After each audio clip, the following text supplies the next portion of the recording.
Beginilah suasana evakuasi dam truk terguling dengan forklift yang berlangsung sulit karena truk berada di bawah bahu jalan, tepatnya di halaman rumah warga.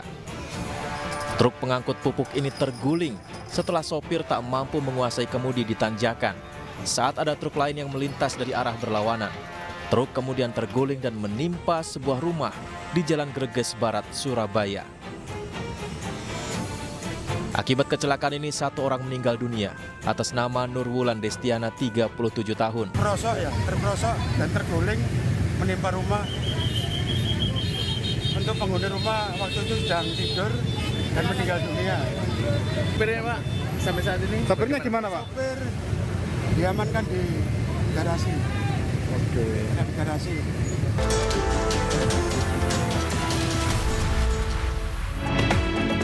Selamat sore pemirsa, kita berjumpa di iNewsroom Weekend, ruang memperdalam informasi yang aktual dan komprehensif. Saya Davi Pratama. Pemirsa, hujan deras yang mengguyur Kabupaten Lumajang, Jawa Timur menyebabkan terjadinya banjir lahar dingin dari Gunung Semeru dan longsor di 3 titik.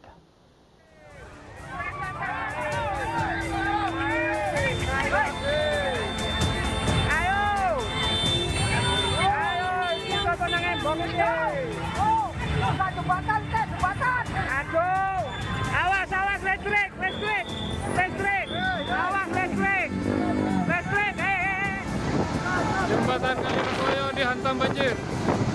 Ya Allah. Banjir, terjang banjir over skala. Waspada yang di bawah yang berada di pinggir sungai. Rumahnya segera menjauh karena ini masih ada banjir susulan. Terima kasih. Jembatan perbatasan Malang Lumajang. Saat ini diterjang banjir dan selesai.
Akses warga di 2 desa pasca banjir lahar dingin yang terjadi di Lumajang, Jawa Timur masih terputus. Pemprov Jawa Timur berjanji jembatan akan kembali dibangun dengan target pengerjaan selama 2 bulan.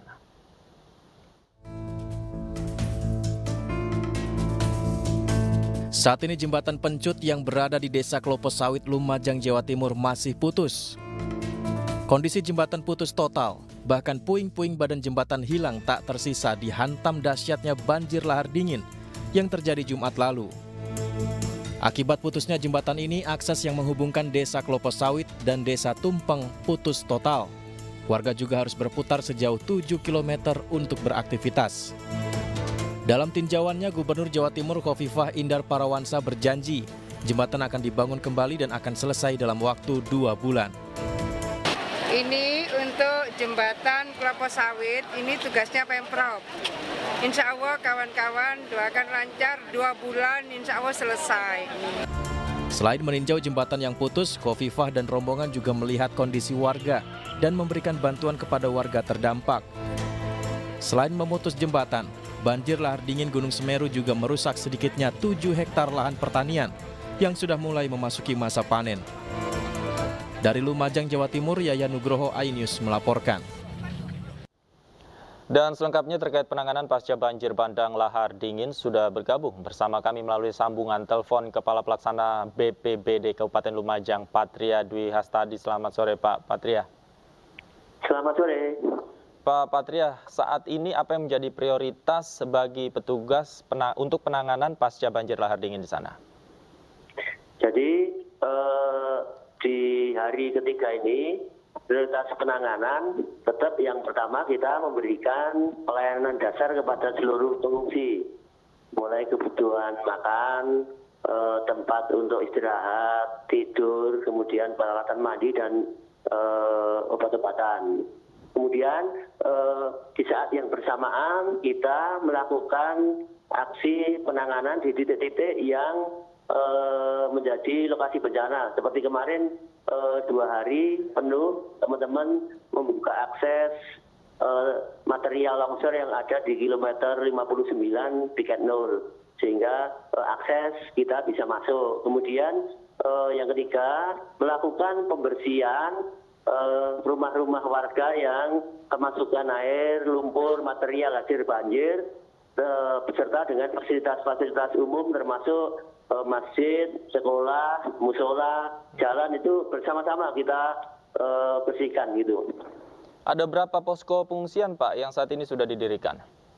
Ya, berdasarkan data yang dihimpun oleh BPBD Kabupaten Lumajang ada 15 titik. Tapi 15 itu kan yang terbesar itu hanya ada di Balai Desa Anjarit, Balai Desa Tumpeng, dan Lesuk. Yang lainnya relatif sedikit karena banyak juga yang mengungsi ke rumah-rumah saudaranya yang terdekat. Oke, kalau untuk daerah yang masih terisolir Pak pasca jembatan putus ini ada berapa titik Pak? Jadi untuk saat ini sudah tidak ada lagi desa yang terisolir karena kita sudah bisa menjangkau walaupun tidak bisa secepat sebelum terjadi bencana. Contohnya sekarang ini tinggal satu lingkungan 2 RT akibat jembatan gantung putus itu terdapat kurang lebih 61 kakak. Tapi kan kalau kondisi walaupun jembatan rusak untuk sementara dengan jalan kaki masih bisa kita pakai. Jadi akses kita untuk memberikan bantuan logistik, makanan, kemudian sembako itu masih bisa sampai sambil menunggu proses pembenahan selanjutnya Pak. Oke, artinya akses sudah mulai terbuka Pak ya untuk distribusi bantuan logistik. Tadi juga Gubernur Jawa Timur sempat meninjau lokasi Pak. Apa saja yang menjadi arahan Gubernur terhadap pihak terkait Pak? Iya, jadi Ibu Gubernur memberikan arahan bahwa yang pertama adalah memberikan pelayanan terbaik untuk para pengungsi. Yang kedua, segera melakukan upaya-upaya pembenahan, perbaikan sarana prasarana yang rusak, antara lain jembatan-jembatan yang rusak atau putus, kemudian tanggul yang jebol dan beberapa fasilitas lain yang itu diperlukan untuk mengembalikan kehidupan roda ekonomi masyarakat. Oke, kalau upaya antisipasi Pak, khususnya bagi warga yang mengungsi di posko, karena kan kemungkinan masih ada saja kemungkinan banjir lahar dingin juga nanti kembali terjadi. Nah, untuk mengantisipasi hal-hal yang tidak diinginkan, seperti apa Pak upayanya? Jadi yang pertama memang di beberapa daerah yang paling rawan termasuk yang lokasi titik 2 tanggul jebol itu, mulai kemarin sudah dilakukan upaya-upaya pengamanan. Salah satunya memakai alat berat. Kita membuat tanggul sementara dari material yang ada, kemudian juga kita sudah mendatangkan bronjong yang nantinya akan menjadi pelapis. Apabila penanggulan dan bronjong ini sudah dilakukan, kemudian apabila terjadi banjir susulan dan itu tidak meluap, tidak masuk ke perkampungan, ke pemukiman warga, berarti rumah masyarakat itu sudah boleh ditinggali. Berarti nanti kita juga menghimbau masyarakat yang di pengungsian untuk bisa kembali tinggal di rumahnya masing-masing. Oke, artinya masyarakat juga harus tetap waspada ya Pak, meskipun mereka sudah tinggal di pengungsian Pak ya. Terima kasih Pak Patria sudah meluangkan waktu bersama kami di iNewsroom Weekend. Selamat sore Pak. Selamat sore. Pemirsa, 2 hari pencarian, akhirnya satu lagi jenazah korban tertimbun tanah longsor di Desa Tribuana Karangasem ditemukan. Proses pengeluaran memerlukan waktu hingga 1 jam.